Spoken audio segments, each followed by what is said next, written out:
Alright my friends, welcome back to Frogboy X1 Gaming. I'm Andrew and today we're talking about the 5070 Ti that I just picked up. I'm sorry that I'm still sick, guys. This thing keeps me up at night. Really, like this dry throat and coughing, man, it really sucks. So please bear with me while I try to continue putting out this content because I kind of have to. I literally have to. So today's video, I want to talk a little bit more about the whole multi-frame generation, okay? Because that there seems like it is the selling point and where you're going to be getting the most from your NVIDIA experience. And there's a reason why this video is in 21.9. It's because all the footage that I've recorded so far has been from 21.9, some Alan Wake 2, some Cyberpunk, and did I have something else in there?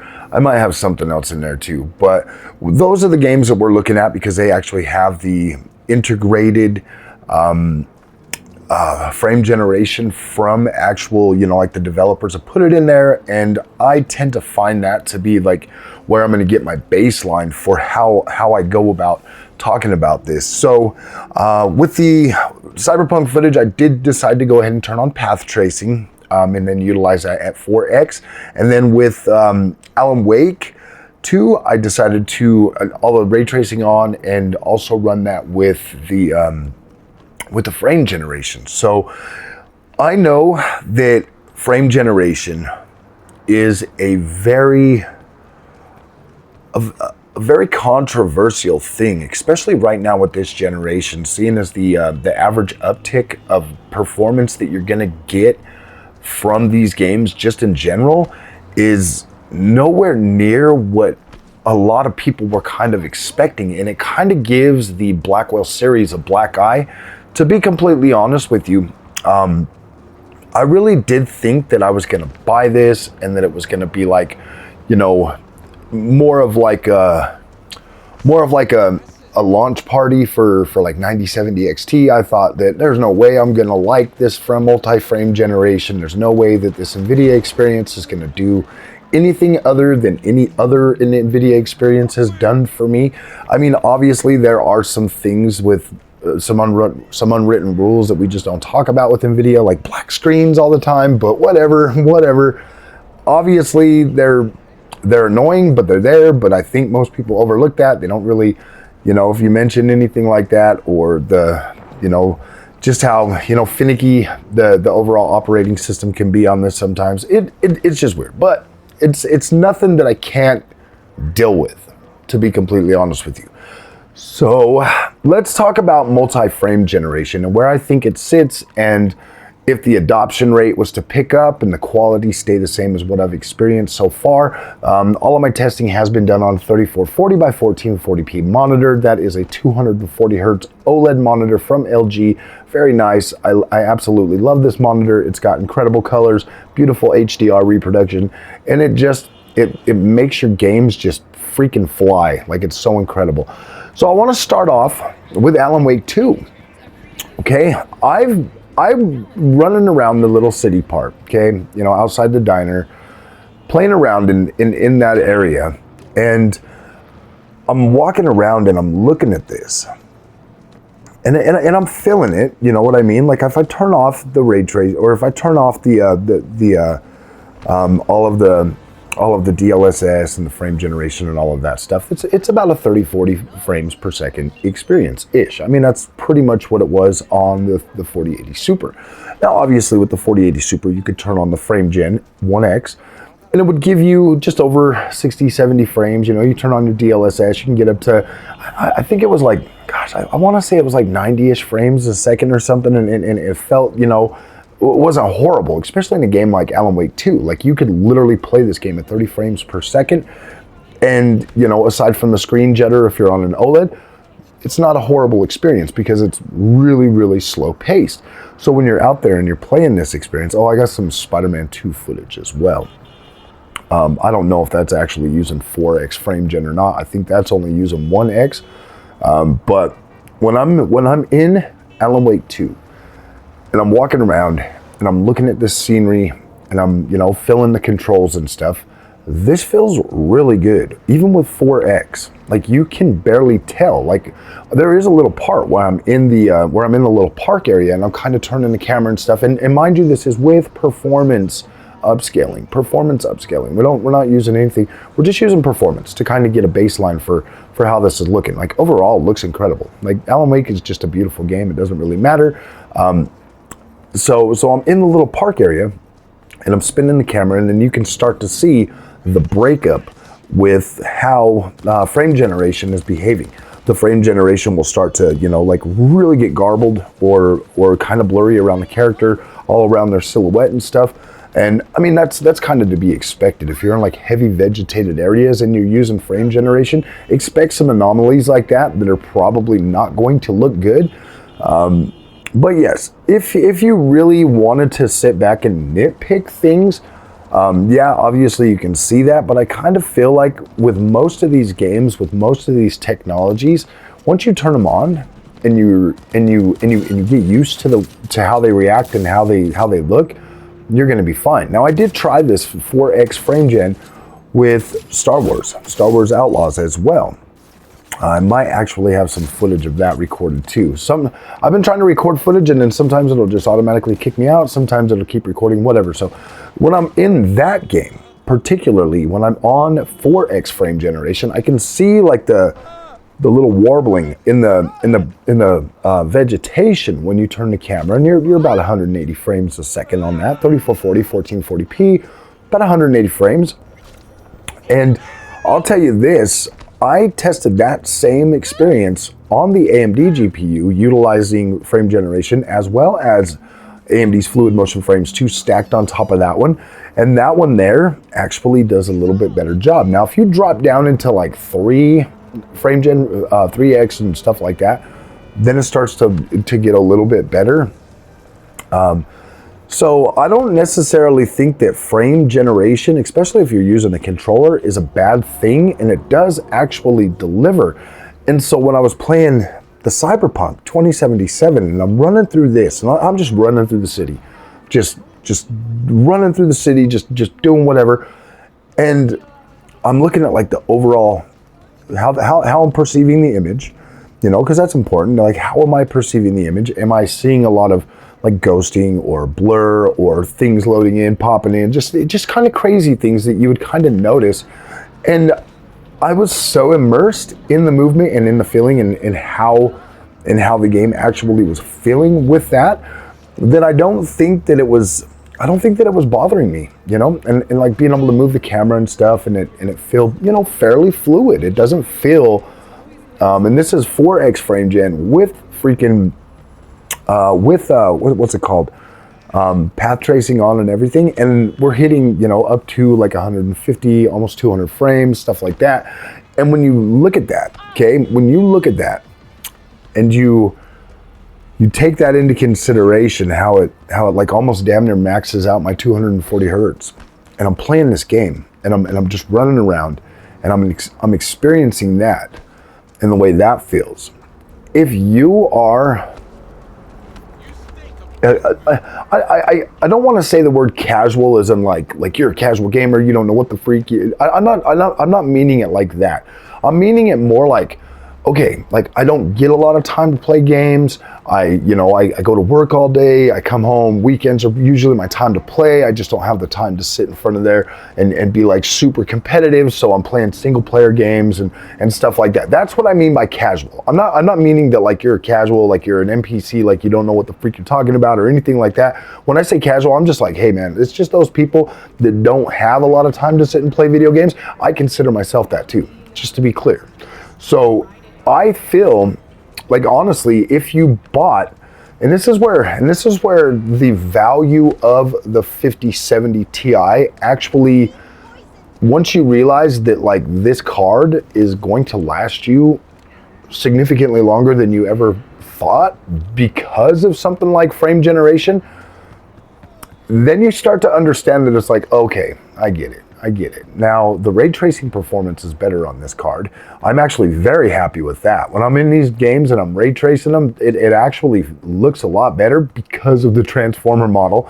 The ray reconstruction looks better. I'm not seeing all the blur and ghosting and stuff. Like I'm walking around in Alan Wake 2 inside the diner and I'm looking at the table, I'm seeing the reflections, I'm seeing the different materials and stuff, and I'm absolutely freaking blown away with how damn good Alan Wake 2 looks in that super intricate detail point, because I've never experienced that with this game. It's always just been like the DLSS strips out information or detail. The FSR is a little bit more, you know, I mean, it's there, you could see the detail, but it's got that FSR look to it that's not necessarily like super high fine detail. Like it looks good, it looks slightly better than DLSS, but it also brings in like the ghosting and all.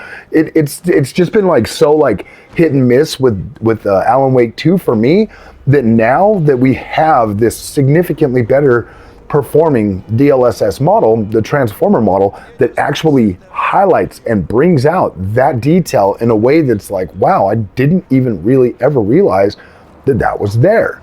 I never really stopped to look because it never looked as good as it does right now. So when I'm in a game and I'm doing like my, you know, like when I first start a game, I will get into a game and I will highly inspect the visuals, like highly, because that's like the one first thing that I obviously we all see is we jump in, we see the game, we see what it looks like. And then right then and there is when we all decide as gamers, we're like, okay, this looks incredible, this doesn't look that great, there's this, there's that. And, you know, now that like Alan Wake 2 is like so much older and I'm getting in there and I'm starting to see details that just were not available before, it's like, wow, dude, this is actually, it actually enhances the experience going forward.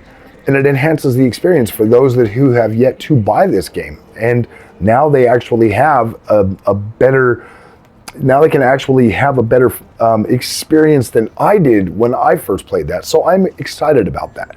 So when I look at frame generation, guys, as a feature worthy of being charged more money for, we have to look at this realistically, okay? We have to look at this realistically because we didn't get a massive upgrade, but we basically, I would say all but, I mean, obviously your 5070 is gonna, you know, probably tie a 5070 or 4070 Ti or something like that. It's like all the stack is moving down except for the 4090. The 4090 didn't move down. The 5080 is just its own little thing, whereas the 4080 price kind of just slotted in at 5070 Ti, right around $1,000. Obviously, when I bought my 4080 Super, I paid $1,200 for it. I paid under $1,000 for the 5070 Ti. So in my mind, I saved $200. I still got the same power, and I paid the $1,000. Now, I think NVIDIA was very smart with this card. Okay, for it to ring in at $1,000 for top of the line AIB partners, and for it to still have that $750 base model price. They'll obviously make some of those throughout the generation, and there'll be like a few available, but I do think they're going to lean more toward making these $1,000 GPUs, just because I think that this is going to be worth it. Now, I have seen zero uptick going from GDDR6X to GDDR7. And that's just because the faster memory is not intended for us gamers. That is actually going to benefit the AI guys even more. So this is still more or less an entry-level AI GPU that is pretty solid at delivering a 4080 experience at a lower price point. And whether you like that or not, $1,000 for this GPU, it does seem kind of high. Like, it does seem kind of high. Like the $750 price point for 4080 power after a couple of years. Yeah, that seems realistic and reasonable to me. I have zero issues paying that. I really didn't even have the issues paying the $939 for this, because I seen the reviews. I knew what I was getting. I knew I was getting 4080 power. The only thing I wanted was the MSI Trio. I think that would have been awesome. But now I kind of like this Asus Prime. It does look cool. It looks good in person. It's got that nice little shape to it. Like, it is a beautiful freaking GPU, and I absolutely love that. So, guys, I'm actually quite satisfied with this. The one thing that I was most worried about, honestly, was the frame generation. I'm like, okay, so how is this going to work? What is this going to do? Because that's the main thing, that because I've had 4080 super power, like I've had that, I've still got that with the 7900 XTX, so I already know power wise what I'm getting into, so it's easy for me to recommend this GPU just on the power alone. But now you have transformer model for DLSS, which is actually pretty damn good in some of these games. I'm still finding like some issues in Spider-Man. But this is only like day 2, man. This is, I still, you know, see like some issues here and there, but not enough to be like, oh my gosh, this is garbage. You know, I do like this new transformer model. It really does make it so you can use lower points of like performance mode, even on a 3440 by 1440p monitor. Using performance mode actually still looks very decent, and you'll be able to see that in the footage, because I recorded all this. I think I recorded it at in-game settings or at 4K, one or the other. I think in-game. So hopefully you guys will be able to appreciate this. Hopefully this GPU generation will be enough for most gamers, because I do still stand by, you could probably get by with 4070 Super 7800 XT power and still be quite satisfied with your gaming experience. Granted, you're on the right display. I think that is more than sufficient for what we're getting today. So features like frame generation, upscaling, stuff like that is definitely making each card's worth last us significantly longer. So at the end of the day, I do see that both AMD and NVIDIA are trying to front load their money, like get more money, but we can't deny that these upscalers and frame generators and stuff like that don't hold some sort of value. Apparently they do. Now, I used to look at this completely wrong, you know, because I used to think, oh no, I want max power. I want more power. I want more power. And, you know, going out, getting a 7900 XTX, I would have bought a 4090, but that damn power connector, I was like, nope, not doing that. But, you know, wanting more power. And now that I see that I can utilize these tools in a way to give me a playable experience, yeah, the PlayStation 5 Pro actually helped a lot with this. It helped a lot with my mindset when it comes to upscalers and stuff, because now I'm seeing it as more of a tool and more of something that we can actually utilize. But I would still recommend getting a GPU that's going to give you that power when you don't need it, because you're still going to essentially want to go back and play some of these older games like I do. Like right when you get onto PC, guys, especially my fellow console guys that are thinking about it, there's going to be a lot of games in the back catalog that you're going to look at and you're going to be like, damn, I want to see what this looks like on PC. So you're definitely going to want something a little bit stacked. I would stay away from the 60 series cards and get something, you know, 70 or whatever. That I think that's more than sufficient. I think that the 60 series is just there as a stopgap. To be completely honest with you, just enough to get you in the door and want more. So, all right, guys, if you like this content, do not forget to like and subscribe. I absolutely do think that NVIDIA's multi-frame rate generation is pretty good, at least the transformer. I'm going to be trying the app, you know, like the AFMF, you know, app feature on this too. So we're going to definitely be able to check this out. But as it sits right now, guys, yeah, this actually works pretty dang good, and I'm actually pretty satisfied with it. So we'll see you in the next one. Thanks for watching.